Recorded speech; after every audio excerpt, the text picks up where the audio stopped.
fële ci Chine di li nga xamante ne mooy seen révolution culturelle awa mi ngi wax lu am solo mooy que il faut aussi ñu tàggat askan bi ba ñoom aussi ñu pare dem ci développement ba léegi ñu doon wax naan si l'Afrique refusait le développement loolu nekk suñu ginnaaw. Oui, je pense que la question d'Axel Kabo est toujours d'actualité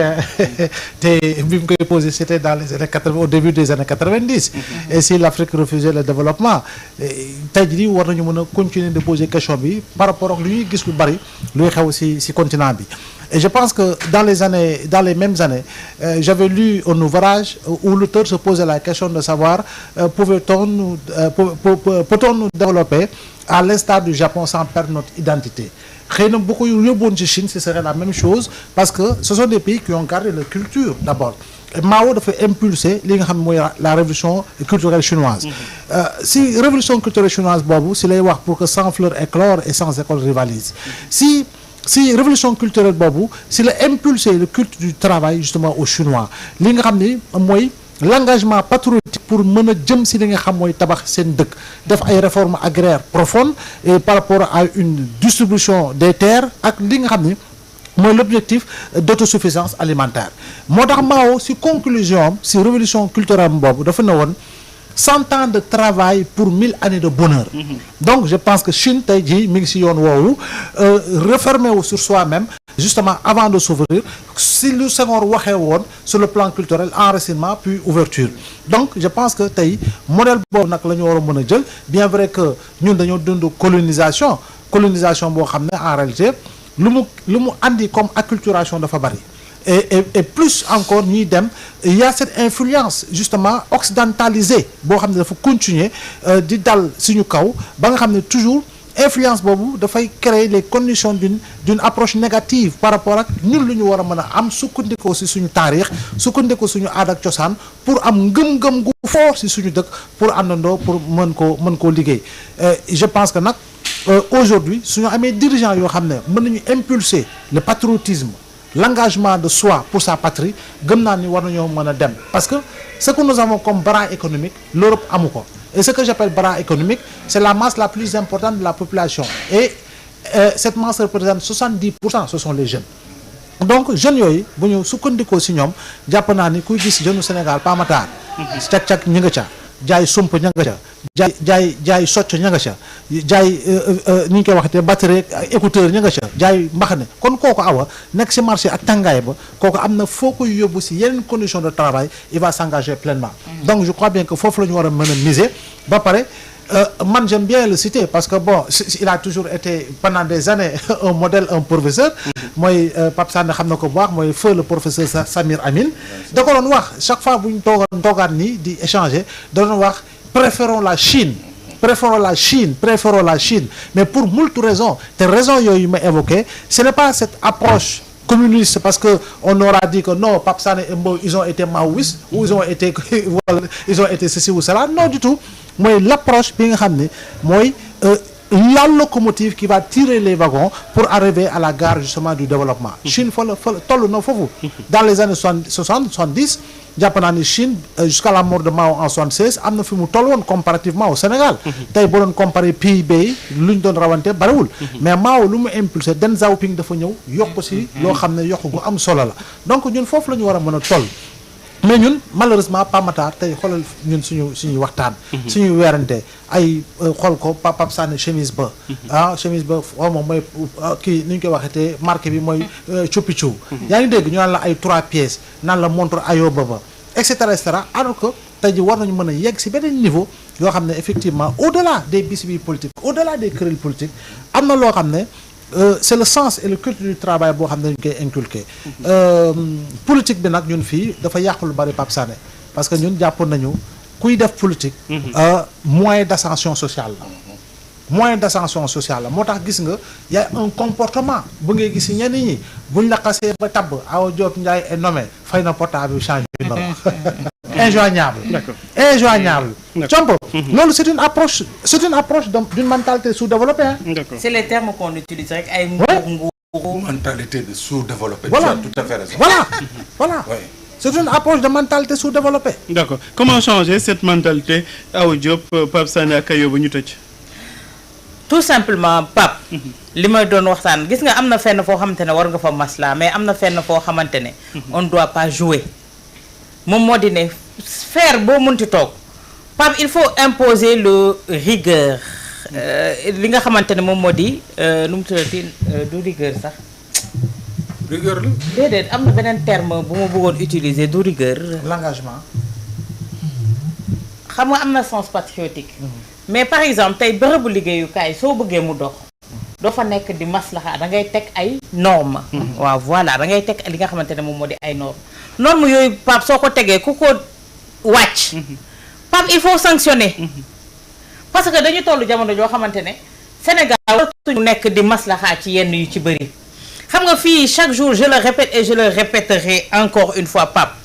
gis nga suñu demee ba fii ñuy nekk nii di liggéey assimiler guñu doxalin bi à de la dictature réew moomu demagul parce que tey réew yi développé yëpp dañoo demoon ba seen ay leaders dañu leen assimiler woon à des dictateurs mais li ñu bëggoon tey la finalité mooy lii tey nekk nañu ci niveau de développement boo xamante ne nekk nañ ci niveau de rigueur boo xam ne nekk nañ ci niveau de discipline boo xamante ne amul benn citoyen moo xamante ne tey ci dëkk yooyu dañuy jël ku ci nekk sa ginnaaw ñu teg ci benn policier wala benn gendarme muy surveiller li nga xamante ne moom moo di sa comportement est-ce que ñun tey war nañu nangu di nekk à la traîne Pape ci loo xamante ne dañ naan yaradiku moo ñu ko def est-ce que war nañu nekk ci à la traîne te pourtant ñun suñu nekkee ci dëkk boo xamante ne dañ la naan à 95% de musulmans mais suñu diine daf ñu jàngal yar daf ñu jàngal cet daf ñu jàngal li nga xamante ne moom moo di discipline mais tey suñ ko jëfee woon Pamata fii ñu toll tey jii ci réew mi duñ ko toll kon yooyu yëpp may wax nii dañ ciy dellu si waat yooyu moom mooy base bi Pape d'accord nañu am toutes les richesses du monde et amuñu discipline amuñu rigueur amuñu yar amuñu ay kilifa yoo xamante ne dafa am lu ñu leen di wegee Pape on n'avancera pas on restera toujours à la traîne Pape Sané wax dëgg yàlla de je crois que essence enfin première condition wu développement mooy discipline te ñun discipline daanaka dafa doon li nga xam ne bokk na ci li gën a sooxe ci réew mi beneen bi mooy ci wàllu culture mooy caada maanaam ñun pratiquement boo ko xoolee ni ñuy fonctionner même ci sunu élite ni ñuy fonctionner maa ngi koy wax sànq ci sama question bi sax daa jàllul mooy que Chine pour mu développer dafa jaar ci révolution culturelle c'est-à-dire que ñun tey jii sunu problème mooy loolu soo fi bëggee indi sax waxu culture Sénégal les gens te regardent de travers on préfère singer yenn culture yi ainsi de suite alors que tey soo xoolee je le rappelle souvent et j'aime bien le rappeler Madame Viviane Wade y avait un sommet de l'enfance à Bruxelles mais jour boobu bi mu waxee pratiquement képp kuy nit ku ñuul kontaan nga parce que bi mu waxee dafa ne vous savez du pays d'où je viens vous pouvez tout nous apprendre ici en Occident mais il y a une chose que vous ne pourrez jamais nous apprendre et vous devriez venir chez nous apprendre ça c'est l'éducation des enfants mu ne ko parce que nous on a un socle familial qui n'existe nulle part ailleurs mais loolu c'est culturel